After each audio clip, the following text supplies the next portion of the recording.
नमस्कार। आप सभी का हमारे YouTube चैनल में हार्दिक स्वागत है।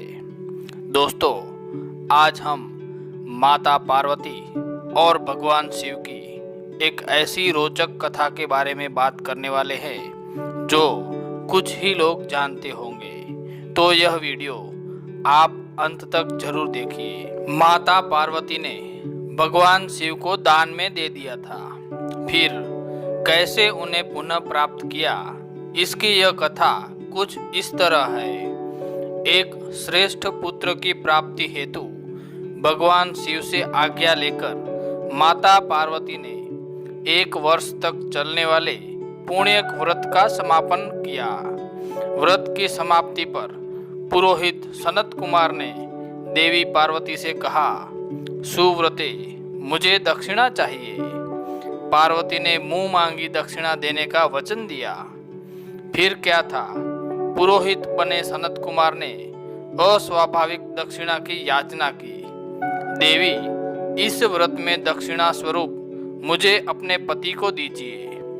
यह सुनते ही देवी पार्वती पर जैसे वज्रपात हुआ। वे व्याकुल होकर विलाप करती हुई मूर्छित हो गई। पार्वती को मूर्छित देखकर ब्रह्मा, विष्णु और मुनियों को हंसी आ गई।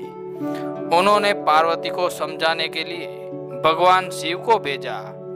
पार्वती की मूर्छा टूटने पर भगवान शिव ने उन्हें समझाया, देवी, देव कार्य, पितृ कार्य या नित्य नैमित्तिक जो भी कार्य दक्षिणा से रहित होता है निष्फल हो जाता है। उस कर्म से दाता काल सूत्र नामक नरक में गिरता है। उसके बाद वह दिन होकर शत्रुओं से पीड़ित होता है। ब्राह्मण को संकल्प की हुई दक्षिणा उस समय न देने से वह बढ़कर कई गुनी हो जाती है।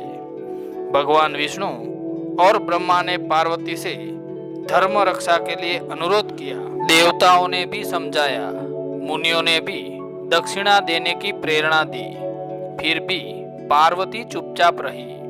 तब सनत कुमार ने कहा, शिवे, या तो आप मुझे दक्षिणा में अपने पति को प्रदान कीजिए या अपने दीर्घकालीन कठोर तप का फल भी त्याग दीजिए। इस महान कर्म की दक्षिणा न मिलने पर मैं इस दुर्लभ कठोर व्रत का फल ही नहीं, आपके समस्त कर्मों का फल भी प्राप्त कर लूंगा।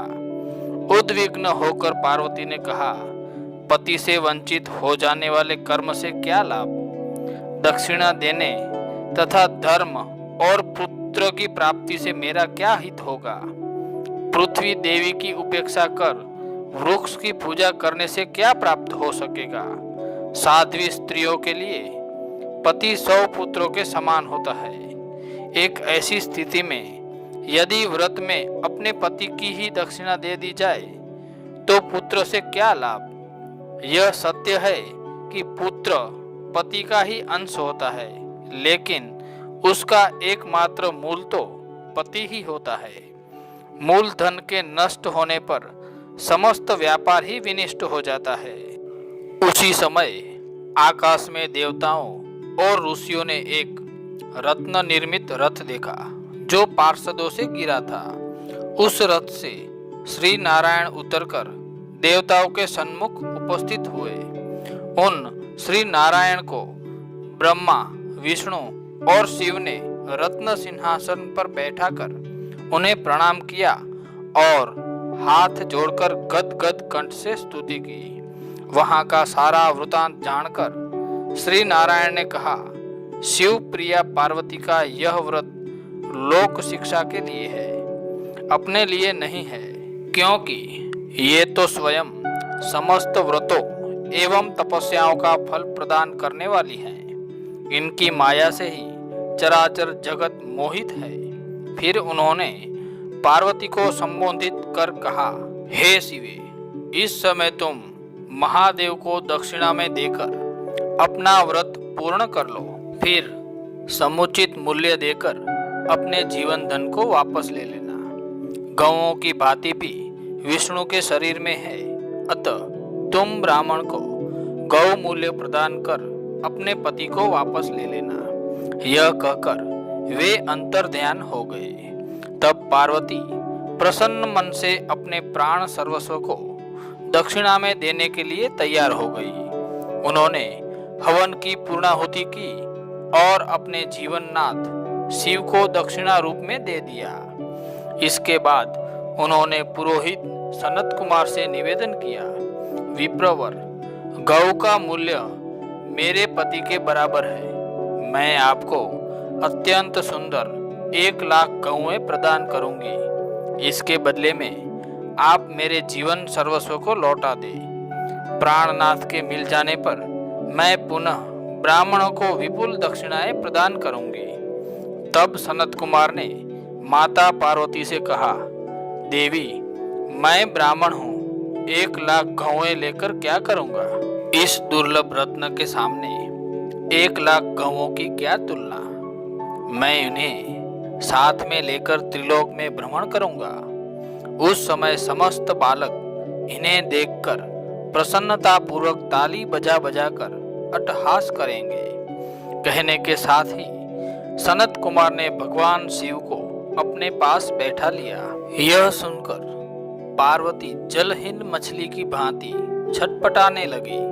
उन्होंने मन ही मन सोचा, कैसा दुर्भाग्य है मेरा कि मुझे न तो अभीष्ट देव का ही दर्शन हुआ और न ही व्रत का फल प्राप्त हो सका। अधीर होकर वे अपने प्राण त्यागने के लिए प्रस्तुत हो गई। अकस्मात उसी समय आकाश में तेज समूह प्रकट हुआ। उस तेज समूह को देखकर माता पार्वती ने उससे अपने ऊपर दया करने को कहा और उसमें तेजो राशि के मध्य विश्व मोहन श्री कृष्ण स्वरूप का दर्शन किया। ऐसे भुवन मोहन का अनूप रूप को देखकर भगवती पार्वती उसके सदस्य पुत्र की कामना करने लगी और उसी क्षण उन्हें वह वर भी प्राप्त हो गया। फिर वह तेज वहीं तिरोहत हो गया। तब देवताओं ने ब्रह्मपुत्र सनत कुमार को समझाया। सनत कुमार ने दिगंबर शिव को उनकी प्राणेश्वरी पार्वती को लौटा दिया।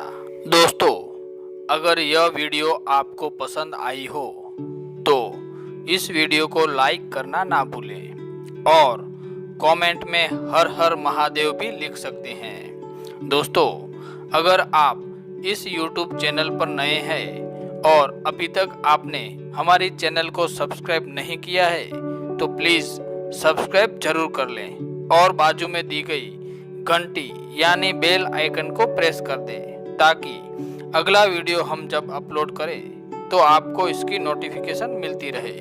मिलेंगे नेक्स्ट वीडियो में। वीडियो पूरा देखने के लिए धन्यवाद।